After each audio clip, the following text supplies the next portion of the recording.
Goeiemôre. Hartlik welkom hierso, veral aan ons besoekers. Ek wil eintlik nie eens vra wie is almal besoekers nie, want ek dink hier's baie meer besoekers wat die gemeentelede is vanmôre. Maar hartlik welkom en veral vir die mense wat ons op YouTube volg ook, baie welkom by ons geloftedag viering. Net so een enkele afkondigingkie oor die musiekgroep, die kan maar so lank opkom. Een enkele afkondigingkie is oor ons spesiale dienste hier oor die feestyd. Kersdag, die 25ste het ons 2 dienste, 7:00 die oggend en 9:00 die oggend. So dat daar gaan nie 7:30 diens wees nie, maar kom maar vroeg, want gewoonlik, veral vir die tweede diens, is ons baie vol. So, hartlik welkom. Ons gaan begin deur 'n loflied te sing. Ons kan maar sit en dan sing ons hierdie pragtige lied. Ek roem U naam, ek wil graag sing, ek wil U eer, U hulde bring.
Kan ons dalk vanoggend byvoeg, en wat 'n volk in nood gered het. Vanoggend, liewe gemeente, bid ek vir jou toe die genade en die vrede van God, ons Vader en die Here Jesus Christus, deur die werk van die Heilige Gees. Amen. Kom ons staan en dan sing ons hierdie pragtige loflied, Grote God, aan U die eer. Wat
laaste lied as 'n gebed, die Onse Vader gebed.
Kom ons bid saam.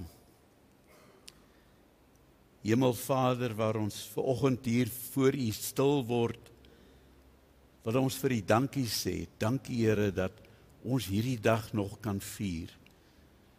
Dankie vir 'n gelofte dag, 'n versoeningsdag. 'n Dag waarin ons kan terugdink aan dit wat met ons voorvaders gebeur het. Here, ons wil vra dat U vir ons in ons harte sal lê om hierdie dag nooit te vergeet nie. Dat ons sal dink aan die verlossing wat U vir ons gegee het soveel jare gelede. Ons dink vanmôre ook aan die wat siek is. Ons dink aan soveel mense in ons gemeente wat swaar ly, en dan dink ons vanmôre veral aan Sanelle wat sy kind verloor het in hierdie feestyd. Here, ons wil bid vir vertroosting. Here, dit is so 'n verskriklike ding om jou kind te verloor. Daarom vra ons dat U vir hom 'n volle vertroosting sal gee, en ook vir die ouma. Here, ons vra dat U met ons sal gaan in hierdie dag, dat U vir ons oë sal oopmaak, ons geloofsore sal oopmaak, sodat ons kan hoor wat U vir ons wil sê. Amen.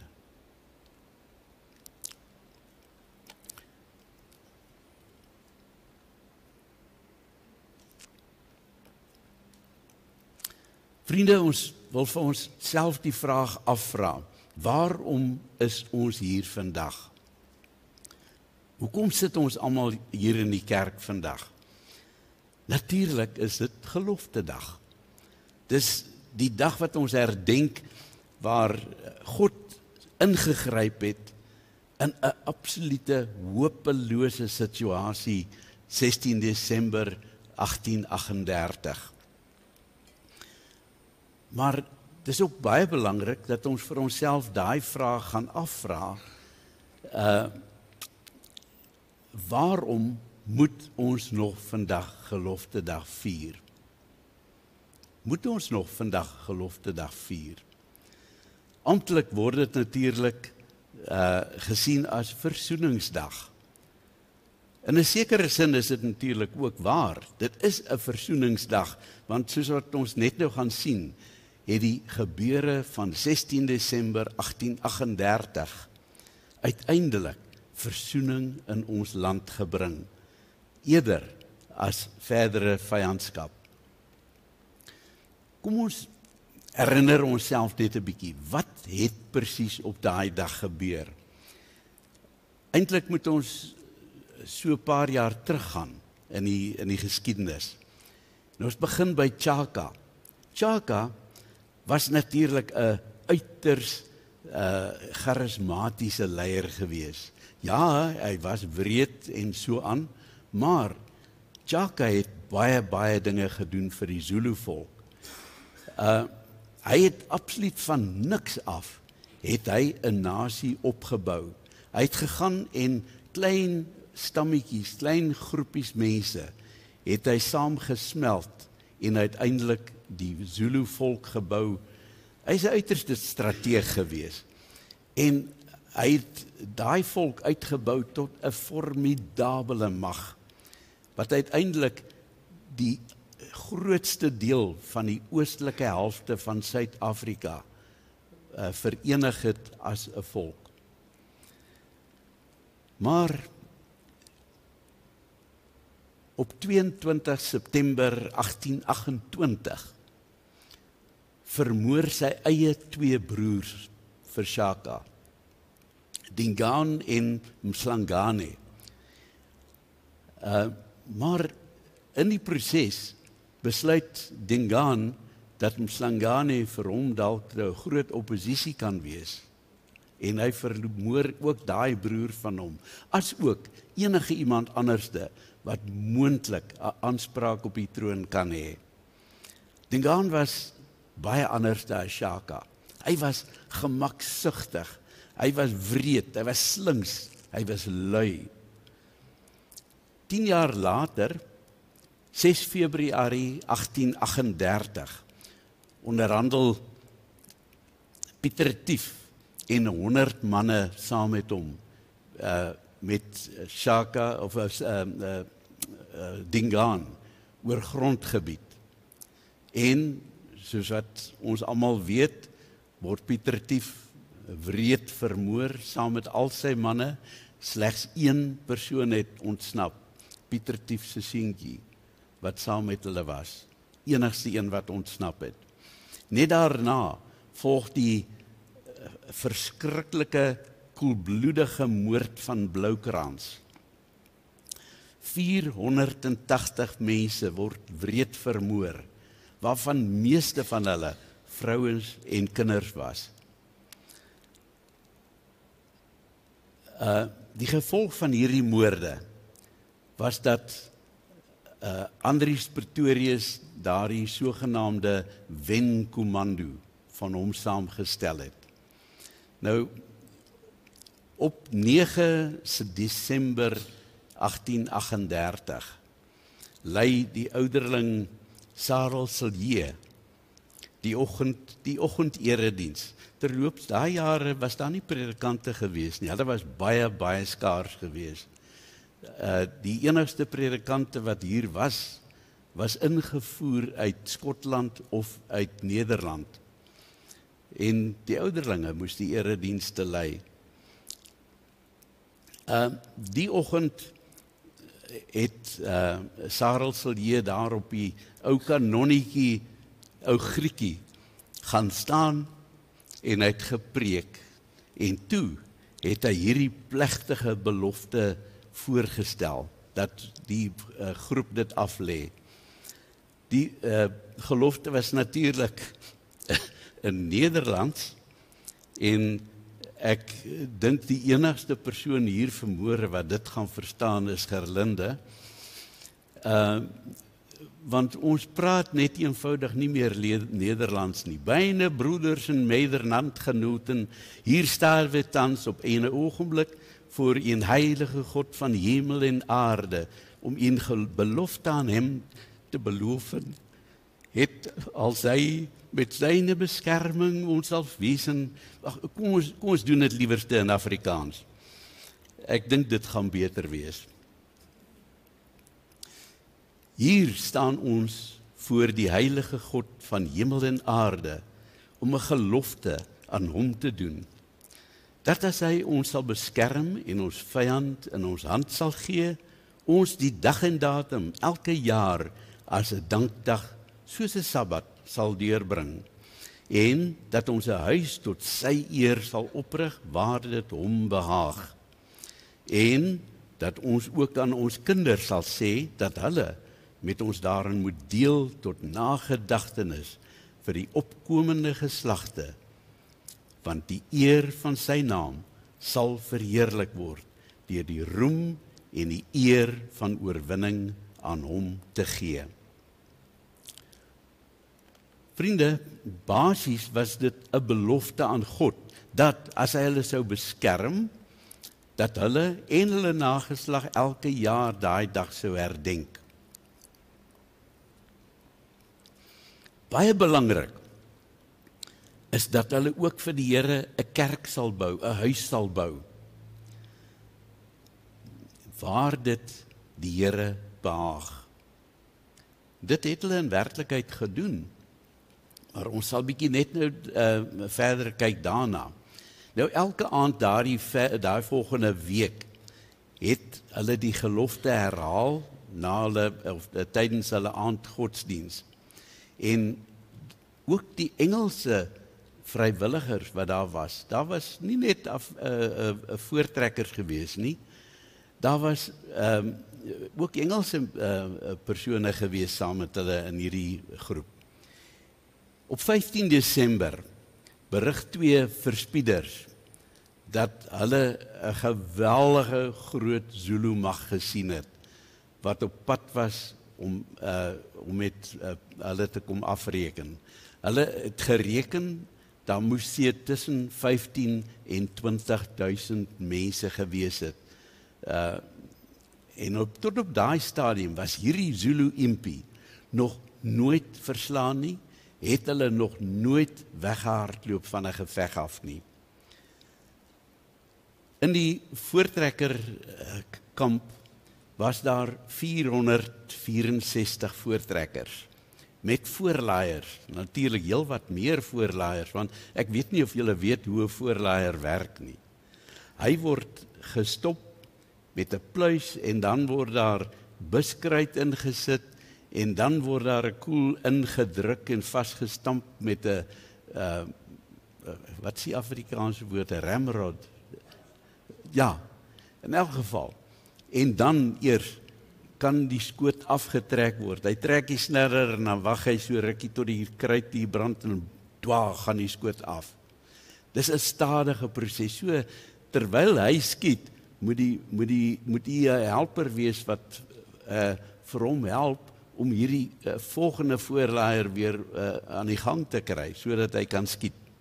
Nou so kamp hierdie groep voortrekkers. Hulle het 64 waans gehad en ons kyk net of ek skyfie het daarvoor. Hulle het 64 waans gehad wat hulle met rieme aan mekaar vasgebind het en daar was ook saam met hulle 3 Engelse verteenwoordigers of vrywilligers en daar was 59 kleurlinge of koois. Ons is nie seker nie, daar's verskeie berigte wat sê, party sê koois, party sê kleurlinge. So het hulle hierdie waans in 'n semicirkel getrek, waar die buffels en die Mkomme riviere bymekaar kom. Baie strategies. En daardie aand, toe hang hulle lanterns op, aan sweepstokke, buite kan die waans, sodat daar 'n bietjie lig kan wees, sodat hulle nie onverhoeds betrap moet word nie. Nou, ek weet nie of jy 'n sweepstok ken nie. Dis 'n lang, slap lat met sy riem aan die punt. En wanneer so 'n lantern daar aan die bopunt van hierdie sweepstok hang, en daar's net 'n ligte briesie, dan waai die lantern. Dit het 'n baie groot invloed gehad daai nag. Dit was pikdonker. Dit was 'n maanlose nag. Daar het 'n miskomberg rondom hierdie laar gelê. En so, terwyl hulle daar is, hou Sarel Silje vir oulaas die aandgodsdiens en hulle herhaal die gelofte. Toe sing hulle 'n paar psalms. Nou, 'n psalm was daai jare nie 'n vrolike ding soos wat ons vandag sing nie. Dit was 'n baie droewige storie. Prys die Heer. In elk geval, dit het ook 'n invloed gehad. Goed. Die oggend 16 Desember, toe daardie miskomberg lig, toe sit hierdie ganse Zulu mag van 15 na 20.000 mense teenoor hierdie laar, net aan die oorkant van die rivier, en wag dat hierdie mis in die donker moet lig, sodat hulle kan sien waarom te veg. Dit was 'n bloedige geveg. Dis die minste wat mens kon sê. Ek wil nie daarop uitbrei nie. Dit was 'n baie, baie groot geveg gewees, wat 'n volle dag aangehou het. En vir die eerste keer in die geskiedenis vlug hierdie Zulu impie. Vir die eerste keer in die geskiedenis word hulle verslaan. Maar vriende, hierdie was nie 'n gewone geveg nie. Dit was nie net mense wat op mekaar geskiet het, of assegaaie wat in hulle derduisende gevlieg het na die boere toe nie.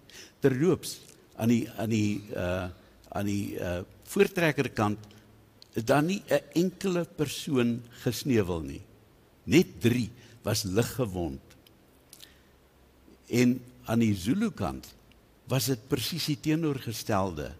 Hulle reken dat daar moontlik so wat 2000 van die Zulus gesterf het daai dag. Maar wat het gebeur? Kom ons kyk 'n bietjie na die ongewone of die bonatuurlike goed wat gebeur het daai dag, wat absoluut geen verklaring het nie. Op 'n koppie naby hierdie geveg het 'n paar ou Zulus gesit. Hulle wou nie aan die geveg deelneem nie, want hulle het gevoel dis verkeerd. Hulle het 'n vuurtjie gehad. En op een of ander manier, ons weet nie hoe nie, het daar 'n koel geval in die middel van hulle vuurtjie. In die as van die vuur. Hierdie Zulus het natuurlik baie groot geskrik, en hulle het gesê vir hulle self, hierdie is 'n teken van God. Dit kon nie anders verklaar word nie. Ek raak vreeslik emosioneel, verskoon my. Die tweede ding wat hierdie geveg beïnvloed het, was daardie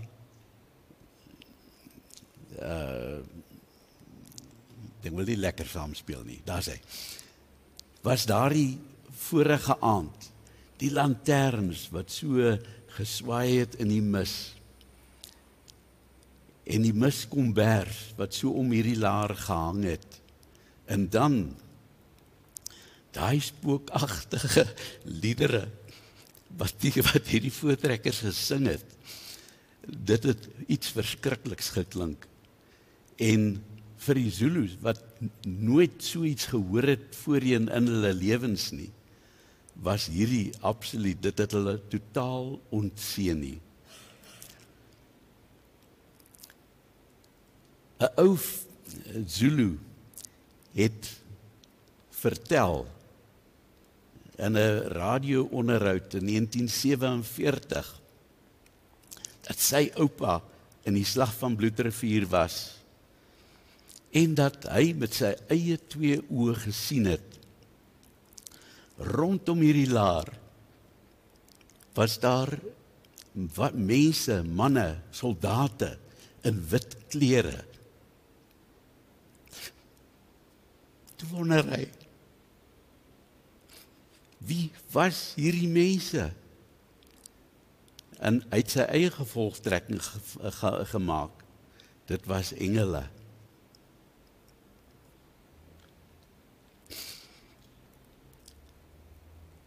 Vriende, dit was 'n liderlike geveg. Maar ons weet dat die Here die voortrekkers beskerm het, sodat niemand in hierdie geveg dood is nie. Maar 16 Desember het vir ons 'n baie dieper betekenis as net 'n slag wat gewen is. Ons kan vir onsself die vraag vra, het God ons daardie dag die geveg laat wen om vir ons as blanke volk 'n plek in Suid-Afrika te gee? Dis 'n vraag wat ons onsself moet afvra.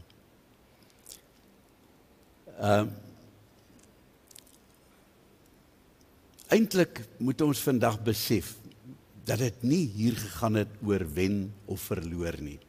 Dit was God se ingryping in die geskiedenis gewees. En nie net in die geskiedenis nie, in die lewens van mense. Ons lees in Romeine 8 vers 37 dat Paulus sê, maar in dit alles is ons selfs meer as oorwinnaars deur hom wat sy liefde aan ons bewys het. Voor daardie dag was daar geen rekord gewees van enige Zulu bekerings nie. Daar was 'n klompie sendelinge wat van 1820 af al reeds gewerk het in daai omgewing, wat sendingwerk gedoen het, maar nie een enkele bekeerling gehad het nie. Hoekom? Want die mense was bang. Hulle was bang vir Sangomas, hulle was bang vir hulle koning, Dingaan. En daarom het mense net eenvoudig nie 'n oorgawe gemaak aan Jesus nie. 16 Desember het gesorg dat Dingaan verslaan is. En nadat hy verslaan is Zulus bevry. Baie Zulus het uit hulle wegkruipplekke uitgekom en hulle het begin om hulle self oor te gee aan die Here. 16 Desember word dan ook gesien as die begin van die geestelike sowel as die fisiese bevryding van die Zulus. Dingaan het besef dat sy mag gebreek is en hy het gevlug. En toe het sy broer Mpande het oorgeneem as die Zulu koning. In 1840 verslaan Mpande vir Dingaan en Dingaan vlug na Swaziland toe. Daar word hy toe nou vermoor deur 'n groep Swazi soldate. En dit het dan veroorsaak dat hierdie mense uit hulle skuilplekke uit kon kom. Later is daar 'n sendingstasie gebou op die plek waar Dingaan gebly het. As jy ooit die geleentheid kan kry, gaan kyk gerus. Ngongondlovu of Dingaan stad. Dis hier naby Ishawi. Gaan kyk gerus. Die Dingaan kraal is daar uitgelê. Nie die hele kraal nie, maar 'n stukkie daarvan op die plek waar hy oorspronklik was. Daar's 'n pragtige kerkgebou. Ek sal nou die foto daarvan wys. En daar's ook 'n sendingstasie gebou. En uiteindelik het daar mense opgelei. Van daardie dag af, wat die Zulus bevry is van Dingaan, het daar absoluut 'n ontploffing onder die Zulus gekom en baie Christengelowiges is daar gebore. Ek wil tog die verhaal vertel van die Simon Kwesaba. Baie van julle sal hom dalk ken. Simon het al hier in ons eie kerk gepreek ook. Dominee Simon Kwesaba het my vertel, sy oupa Grootjie het in die slag van Bloedrivier geveg. Na daai geveg in 1838 is sy oupa Grootjie terug huis toe. Iewers daar naby Gulela het hy gebly, daar op die grens van Swaziland. En daar is sy seun gebore, Simon se oupa. Die het onder die leiding van die plaasboer waar hulle gebly het, sekere meneer Steenkamp, het hy tot bekering gekom. Die meneer Steenkamp het vir sy plaaswerkers vertel van Jesus.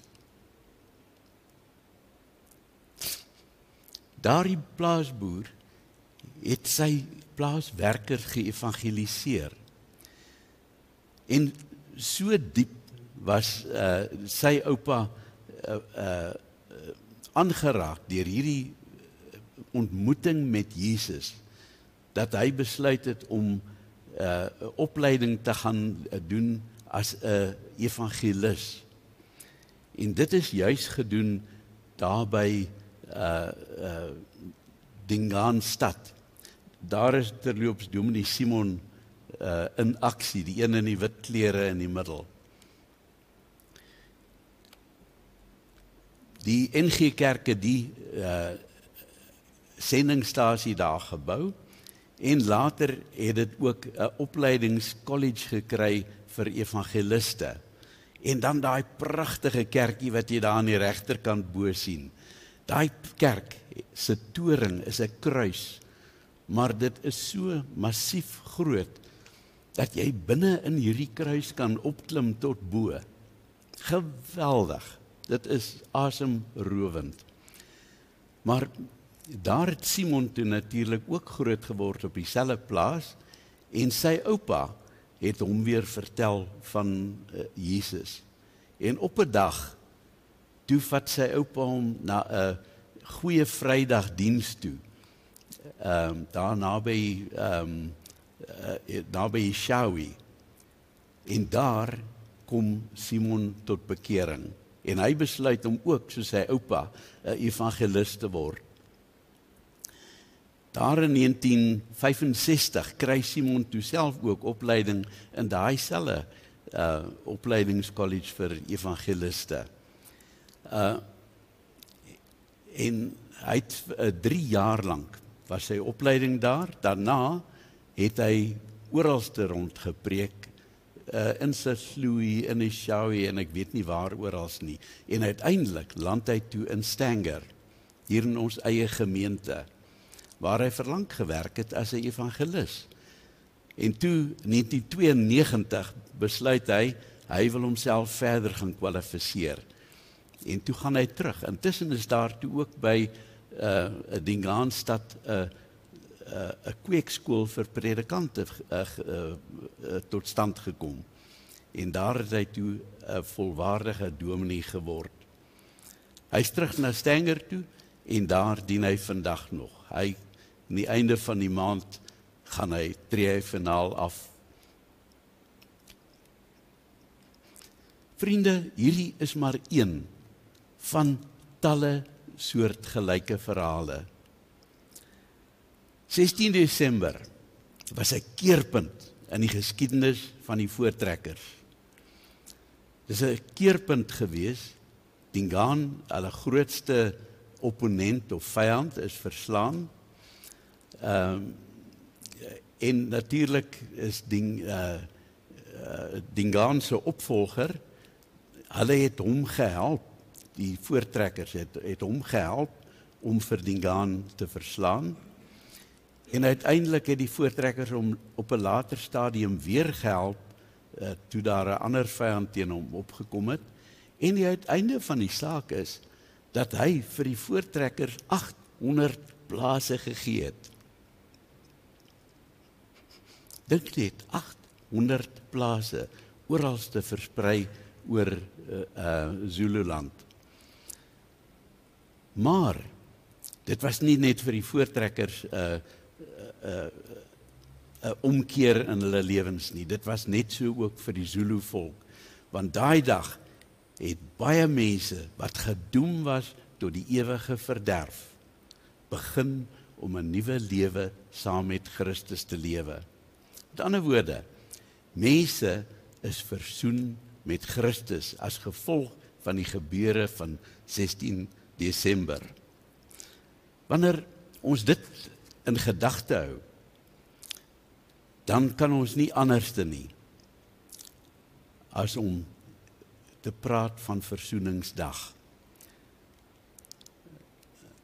Kom ons lees 'n bietjie wat Paulus skryf oor versoening. In 2 Korintiërs 5 vers 17 tot 21 lees ons die volgende. Daarom, as iemand in Christus is hy 'n nuwe skepping. Die ou dinge het verbygegaan. Kyk, hulle het nuut geword. En dit alles kom van God af, wat ons deur Christus Jesus met homself versoen het, en aan ons die bediening van die versoening gegee het. Dit bestaan daarin, dat God in Christus die wêreld met homself versoen het, deur hulle nie hulle oortredings toe te reken nie, en hy het aan ons die boodskap van versoening toevertrou. Ek het daarin in geel gemerk, hy het aan ons die boodskap van versoening toevertrou. Ons tree dan op as gesandte ter wille van Christus, asof God self deur ons 'n beroep op julle doen. Ons pleit by julle om Christus ontwil. Laat julle met God versoen. Hy het van ons die bediening van versoening toevertrou. Versoening is 'n baie groot woord vandag.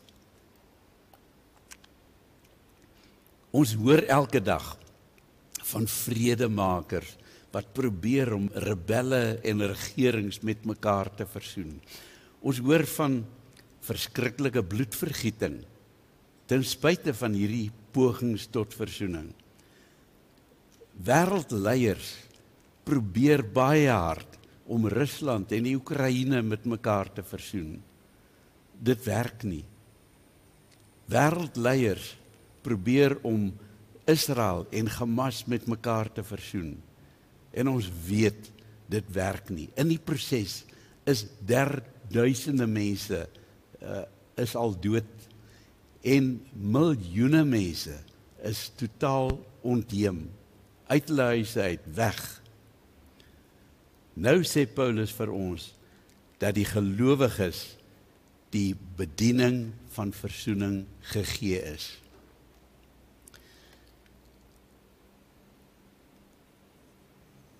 Ek moet dus besef, dat die Heilige Gees my oortuig daarvan, om versoening te bewerkstellig. In vers 18 skryf Paulus, en dit alles kom van God af. Dit alles kom van God af, wat ons deur Christus met homself versoen het. Hierdie bediening van versoening kom van die Here af. Dit is nie van mense af nie. Wanneer Paulus in vers 18 dan skryf van 'n bediening van versoening, dan moet ons weet dat God ons hierdie bediening gegee het en dat God dit bewerkstellig binne in ons, sodat ons die soenverdienste van Christus, wat hy vir ons aan die kruis gegee het, aan ander mense kan oordra. Ek en jy, ons is die bedienaars van versoening. Ek en jy het as gelowiges alreeds hierdie versoening ontvang, maar nou moet ons hierdie versoening verder uitdra. En nie alle mense het hierdie versoening gekry nie, maar ons het die plig om die bediening, om die versoening uit te dra. Dis waar die bediening van versoening inkom. Dis 'n baie groot taak wat op elke gelowige se skouers rus. Dis die sogenaamde bediening van versoening waarvan Paulus praat. Hierdie versoening werk op 2 vlakke. Ons is versoeningsbemiddelaars tussen mens en God, en ons is ook versoeningsbemiddelaars tussen mens en mens. Nou, hoe werk dit? Eerstens moet ons as gelowiges optree as versoeningsbemiddelaars tussen mense en God. Nou, dit beteken om die evangelie uit te dra aan ongelowiges. Maar daar's verskillende maniere om dit te doen. Om te preek is maar net een manier.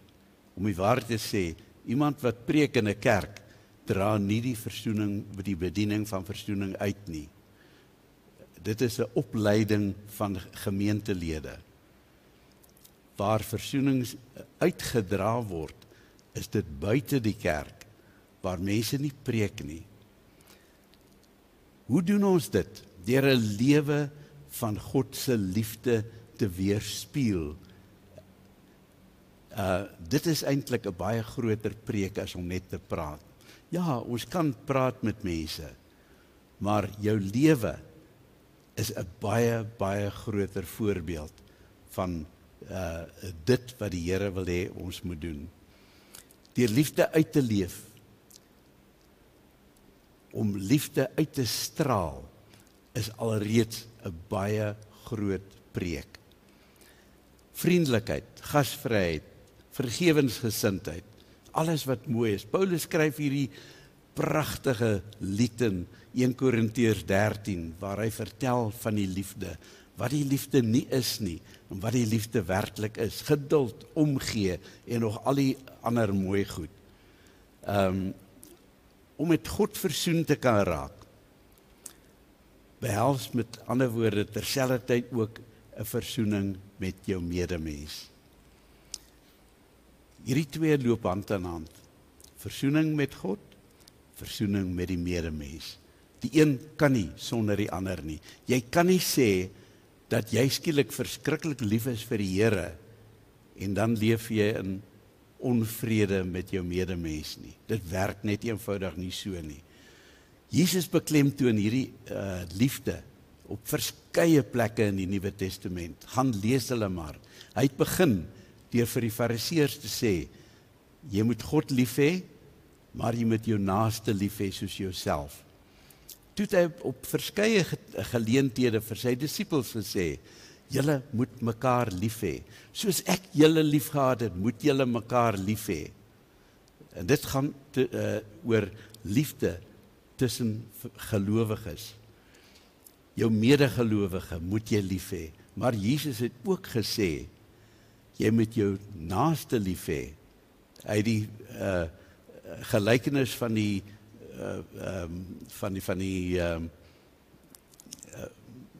man vertel wat daar naby Jerusalem aangeval is, en toe kom 'n man wat glad nie eers 'n Jood is nie, en hy kom behandel hierdie man. Jesus het ook vertel van, of vir sy disippels gesê, jy moet jou vyand lief hê. Nie net jou naaste nie, ook jou vyand moet jy lief hê. En dis hierdie soort van liefde wat ons moet uitleef. Nou, wie is dit wat hierdie liefde uitdra? Of wat hierdie boodskap van versoening uitdra? Dit is nie net 'n paar uitgesoektes nie. Dis nie net die predikant of die ouderling of wie ook al nie. Dit is ons almal. Dit is nie net uitgesoektes nie. Iemand wat so pas tot bekering gekom het, kan alreeds die boodskap van versoening uitdra. Iemand wat lank alreeds hierdie versoening gekry het, kan dit dalk baie beter uitdra, want hy het al bietjie meer geleer daarvan. Versoening begin natuurlik by myself. Dit is nie iets wat ek moet aan ander mense mee begin nie, by myself. Ek moet versoen raak met God, ek moet versoen raak met my medemens. En dit begin ook natuurlik met vergifnis. As ons nie kan vergewe nie, dan kan ons nie versoening uitdra nie. Soos wat God ons sondes vergewe het, so moet ons ook ander mense se sondes vergewe. En nou moet ons baie duidelik verstaan dat dit binne die vermoë van elke gelowige is om hierdie versoening te kan uitdra. Jesus het hierdie pragtige gelykenis vertel van die saaier. En hy het gesê, hierdie saaier het gegaan en hy het sy saadjies gaan mooi reguit in rye indruk in die vrugbare grond, sodat hulle kan groei. Nee, dis nie wat hy gesê het nie. Hy het gesê, hierdie saaier het gegaan en hy het sommer wyd gesaai. Party van die saad het daar op 'n pad geval, ander tussen klippe, ander tussen bossies. Hy het nie omgegee nie, maar hy het gesaai, want party van daai saad het in die vrugbare grond geval. Soos wat ons in Simon, Dominee Simon se geval gesien het, wie is dit wat vir daai persoon gelei het daartoe om 'n evangelis te word? 'n doodgewone plaasboer. En so sê die Here ook, ek en jy, doodgewone mense, kan dit doen. Ons kan almal daardie saad saai. En ons moet dit baie wyd saai. Op 'n stadium het ek 'n probleem gehad met my rug. En ek moes gaan vir terapie. En 'n Indiër vrou, 'n Hindoe vrou, het vir my die massering gegee op my rug. So moes ek gaan vir 'n hele paar sessies. En terwyl ek daar gelê het, toe sien sy maar, toe vra sy vir my die vraag, hoekom is jy daar altyd so gelukkig en so opgeruimd ten spyte van jou pyn? Ek sê toe vir haar, waaroor dit gaan? Ek het Jesus in my hart. Toe begin sy uitvra. Sy vra nou maar, wat behels jou geloof? Ek is 'n Hindoe, ons doen dit en dit en dat. Maar wat maak die Christene? En toe begin ek toe met haar gesels en vir haar te vertel van die Christelike geloof. En so is ons sessies toe uiteindelik verby. 2 jaar later kry ek haar, toe ons 'n kooruitvoering gaan hou in die Methodiste kerkie in Westbrook, sien ek haar daar in die kerk. Toe is sy borrelend van vreugde. Intussen het sy gegaan en sy het versoen geraak met die Here. Deur 'n eenvoudige gesprek wat ek net met haar gehad het. Ek het nie vir haar probeer om haar te lei om die Here te dien nie. Daai eenvoudige gesprek het uiteindelik gelei dat sy 'n Christen geword het, dat sy 'n borrelende Christen geword het en dat sy haar geharde Hindoe man ook al so ver gekry het om saam met haar kerk toe te kom. deur 'n eenvoudige gesprek. Wanneer ek met iemand die evangelie deel, is dit baie belangrik om so 'n persoon tyd te gee. Ons moenie so iemand druk nie. Moenie iemand probeer indwing in die geloof nie. Alleen die Heilige Gees kan dit doen. Ek kan die saad saai, soos wat Jesus gesê het, daai saaier gesaai het. Daai saad het nie als op vrugbare grond geval nie. My saad wat ek saai, gaan ook nie alles op vrugbare grond val nie. Maar die Heilige Gees is die een wat uiteindelik in daai persoon se hart sal werk. Ons sal dit waarskynlik nie eers sien nie. Later sal die boodskap uitkom en sal ons sien, maar daai persoon is werklik geraak deur die Heilige Gees. Dis nie my oorredingsvermoë wat maak dat iemand 'n besluit kan neem nie. Die Heilige Gees alleen kan dit doen. Slegs God kan lewe gee. Dis net hy wat 'n mens se lewens kan werk en hulle oortuig. Kom ons sluit af. En ons vra die vraag, ons voorouers het 'n gelofte gemaak aan die Here. Hulle het beloof dat ons en hulle nageslag, dit is ons, hierdie belofte sal gedenk. Hulle het beloof dat hulle die Here sal dien. Hulle het beloof dat hulle 'n kerk sal bou vir die Here. Het hulle 'n kerk gebou?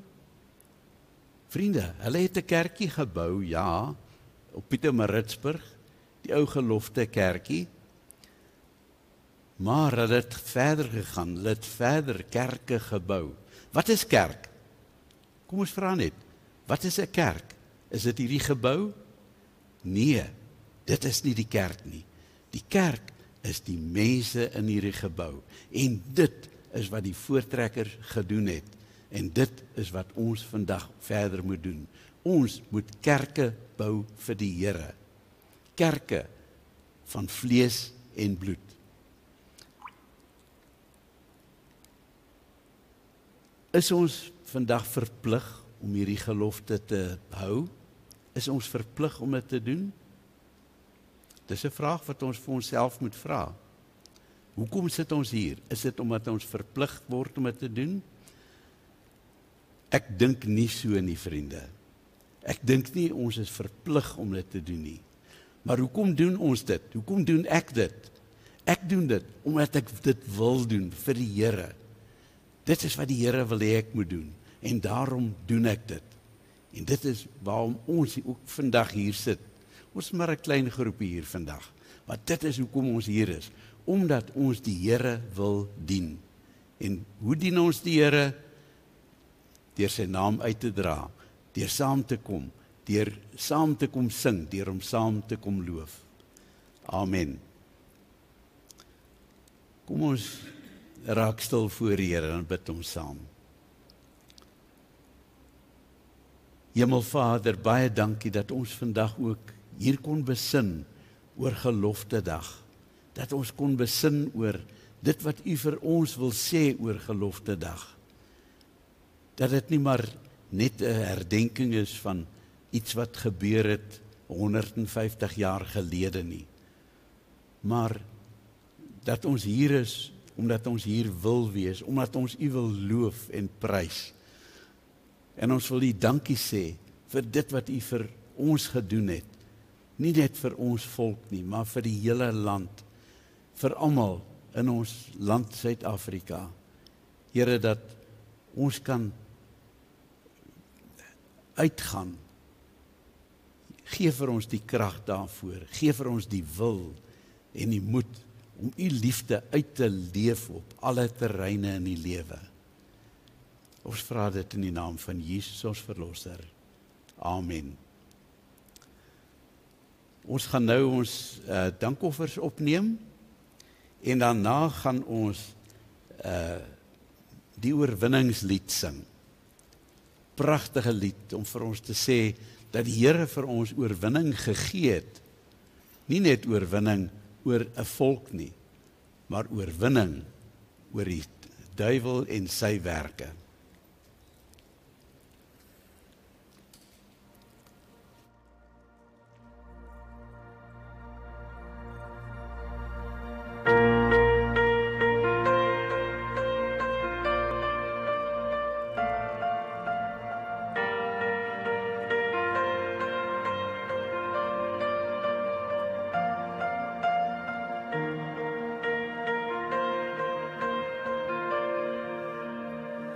Waar U verskyn, word alles nuut, want U bevry en gee lewe. Elke storm swyg voor die klank van U stem. Alles buig voor Koning Jesus.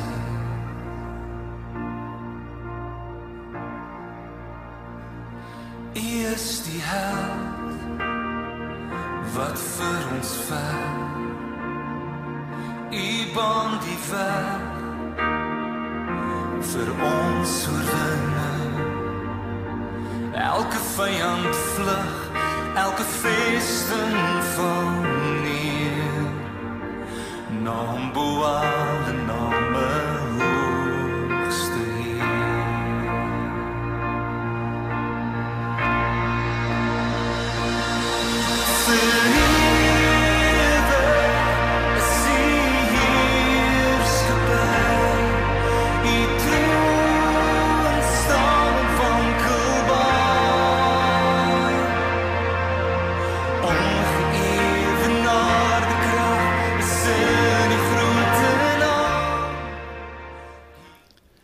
Vriende, kom ons staan as ons hierdie pragtige lied sing.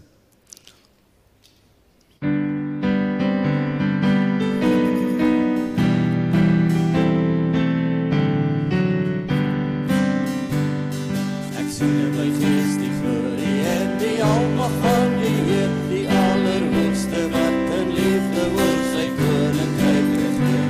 Hy het beloof aan die heide op die wolke kom hy neer. Hy is koning, hy regeer. Loof hom, prys hom, halleluja. Loof hom, prys hom, halleluja. Loof hom, prys hom, halleluja. Hy is koning, hy regeer. Die Here is ons vesting wat vir altyd sal bestaan. Hy beskerm elke mens wat in geloof na hom toe gaan. Hy is ons heiling, hy is ons wapen, hy het die vyand reeds verslaan. Hy is die rots wat ewig staan. Loof hom, prys hom, halleluja. Loof hom, prys hom, halleluja. Loof hom, prys hom, halleluja. Hy is die rots wat ewig staan. Kom deel nou in ons loflied, heb jou hande op na bo. Was maar slywe staan op tromme en kom dans vir God sy woord.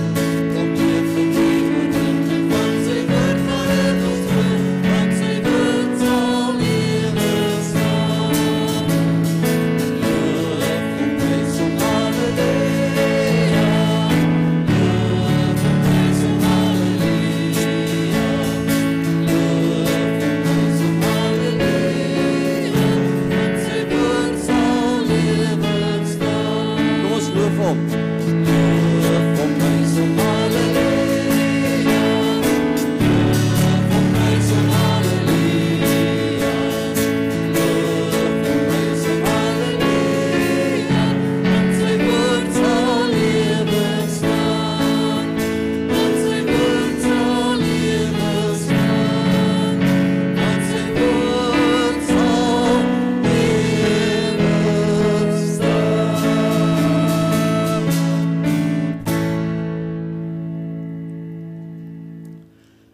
Liewe gemeente, die Here seën jou en hy bewaar jou. En hy skyn sy aansig oor jou. Hy draai sy gesig na jou toe. En hy bewys genade. Amen.